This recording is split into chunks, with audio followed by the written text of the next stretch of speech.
पाल खिरोदा दरम्यान असलेल्या बोरघाटात दिनांक 10 ऑक्टोबर रोजी सकाळी 10च्या सुमारास चारचाकी वाहन क्रुझर क्रमांक MH19CF 3920 वाहनाचा भीषण अपघात झाला आहे।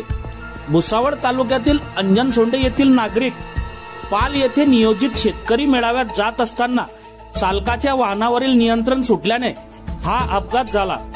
या घटनेत अंजनसोंडे येथील 55 वर्षीय विजय राणे यांचा मृत्यू झाला असून 11 प्रवासी जखमी झाले।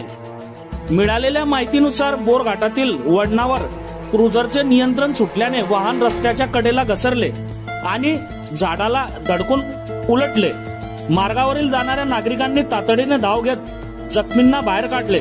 जखमींना प्राथमिक उपचारासाठी पाल ग्रामीण रुग्णालयात दाखल करण्यात आले। गंभीर जखमींना पुढील उपचारासाठी भुसावळ येथील हरिओम मल्टी स्पेशलिस्ट खासगी रुग्णालयात हलवण्यात आले आहे। घटनास्थळाचा पंचनामा करून पोलिसांनी पुढील तपास सुरू केला आहे।